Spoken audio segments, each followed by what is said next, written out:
Second फॉर्मूले की तरफ जाएंगे अब हम फाइंड करने जाएंगे maximum height. Second equation is what, maximum height. ठीक है, अब मैक्सिमम हाइट क्या होता है बच्चों, सिंपल वही कॉन्सेप्ट है, ज़्यादा हमें दिमाग नहीं लगाएंगे हम। मान लो कि ये स्टोन है, चलो दूसरा पेन ले लेता हूँ, थोड़ा सा ये हाईलाइट हो जाएगा, एक सेकंड ना बच्चों, इसको साइड में रख लेते हैं। चलो, ये आपका एक स्टोन है जिसको आपने initial velocity they the u, this is initial velocity. अब ये इनिशियल वेलोसिटी जो आपने इस स्टोन को दी, इसने कुछ ना कुछ एंगल बनाया हॉरिजॉन्टल के साथ, दिस इज एंगल थीटा। ठीक है, अब इसके अगेन दो कंपोनेंट बनेंगे। अब इसके जो दो कंपोनेंट है कुछ इस तरीके से दिखाई देंगे। ये है आपका एक u cos थीटा कंपोनेंट जिसको हम कहते हैं ux, और ये जो एक कंपोनेंट है which is u sign theta यानी कि u का y कंपोनेंट। ओके, चलो नेक्स्ट। अब ये स्टोन अगेन आपका प्रोजेक्टाइल मोशन करेगा क्योंकि आपने इसको इंक्लाइन तरीके से फेंका है, तो ये कुछ ये डायरेक्शन में आपका प्रोजेक्टाइल मोशन करेगा। ओके, तो यहाँ पे ये पॉइंट को मैं नाम दे देता हूँ b, this is point a again, और ये रहा आपका हाईएस्ट पॉइंट c। अब में मुझे मैक्सिमम हाइट निकालनी है, तो मैक्सिमम हाइट बच्चों ये हो गई, दिस इज मैक्सिमम हाइट, ये हो गई बच्चों मैक्सिमम हाइट, इसको कहते हैं एच मैक्स। ओके, मुझे बस ये बता दो ये मैक्सिमम हाइट कौन सा एक्सिस पे है, दिस इज वाई एक्सिस, और ये बच्चों एक्स एक्सिस है। तो ये मैक्सिमम हाइट अच्छे से देखो, ये तो वाई एक्सिस पे आ गई।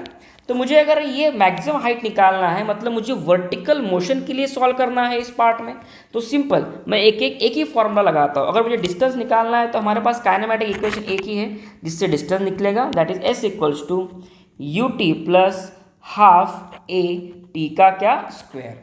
अब अगर मैं ये एच मैक्स निकालना है तो एच मैक्स कौन सा एक्सिस पे है, वाई, तो मैं हर जगह पे वाई लिख दूंगा, यानी कि ये डिस्प्लेसमेंट को मैं लिख दूंगा एस वाई, यू को मैं लिख दूंगा यू वाई, एक्सेलरेशन को मैं क्या लिख दूंगा अगेन ए वाई, लेकिन टाइम को हम टी वाई टी एक्स ऐसा नहीं लिखते हैं। ठीक है, अब मैं जो सॉल्व करूंगा ये इक्वेशन को मैं सॉल्व करूंगा सिर्फ for part A to C motion के लिए ही मैं सॉल्व करूंगा।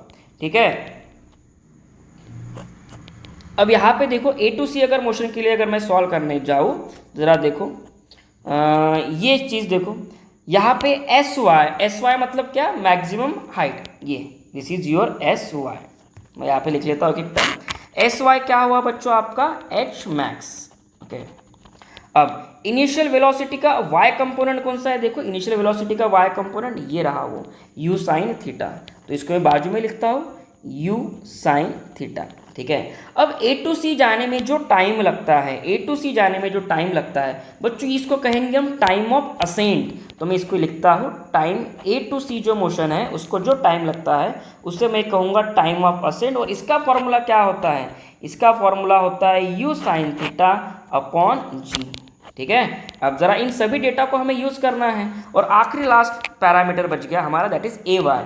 एक्सेलरेशन जो होता है वो ऑलवेज वाई एक्सिस के अलॉन्ग होता है। ठीक है, और ए वाई को हम क्या लिखते हैं माइनस जी। अब यही सब वैल्यूज़ को बच्चों हमें बस ये इक्वेशन में पुट करना है, तो एक ही वैल्यूज़ को मैं ही पुट कर देता हूँ। देखो एक सेकंड, अरे कहाँ गया ये, हाँ, तो हमारा मेन इक्वेशन था दैट इज एस वाई की जगह पे क्या लिखूंगा अभी एच मैक्स इक्वल्स टू, यहाँ पे क्या है फिर बाद में यू वाई टी। अब यू वाई कितना है बच्चों आपका u sine theta, u y is u sine theta, और टाइम को हम क्या लिखेंगे u sine theta upon g, u sine theta upon what जी।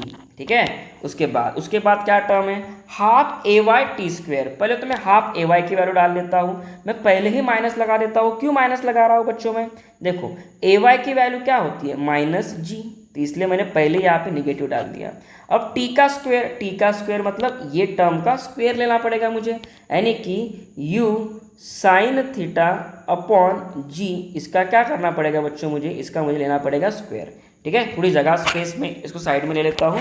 अब इसको सॉल्व करना है, आ गया आंसर आपका, तो एच मैक्स इक्वल्स टू यहाँ पे देखो u इंटू यू यानी कि u का स्क्वायर, साइन थीटा यानी कि sine square theta upon what जी, माइनस यहाँ पे देखो, यहाँ पे इसको रीअरेंज करने के बाद this is half, this is g, और उसके बाद ये हो जाएगा इसका स्क्वायर करने के बाद u square sine square theta upon g का स्क्वायर, तो यहाँ से एक जी इसके साथ कैंसिल होगा, तो यही फॉर्मूला कुछ ऐसे बनेगा, U square sine square theta upon G minus, यहाँ पे again U square sine square theta upon 2g। बच्चों यहाँ पे सिंपल एक सब्ट्रैक्शन करना है हमें, तो इसका करेक्ट आंसर आ जाएगा you square sine square theta upon 2g। ठीक है, तो this is the maximum height of A projectile. Okay, अगर कोई स्टोन अगर आप इंक्लाइन एंगल से भेजते हो तो इसकी मैक्सिमम हाइट कितनी हो सकती है, तो ये इनिशियल स्पीड पे डिपेंड करेगा, एंगल पे डिपेंड करेगा, एंगुलर प्रोजेक्शन, और जी की वैल्यू पे डिपेंड करेगा। यहाँ पे मैक्सिमम बच्चे जो गलती करते हैं वो ये है, जब फॉर्मूले में हम वैल्यूज डालते हैं तो यहाँ पे आप जी की वैल्यू, आपको आदत होती है -10 डालने की, ये गलत है। क्यों गलत है? क्योंकि बच्चों हमने ऑलरेडी ए वाई की वैल्यू -g डाली हुई है, तो यहाँ पे g की वैल्यू यूज़ करते समय g की वैल्यू +10 डालना, अब निगेटिव मत डालना उसको। क्लियर? चलो आगे बढ़ते हैं, नेक्स्ट डेरिवेशन।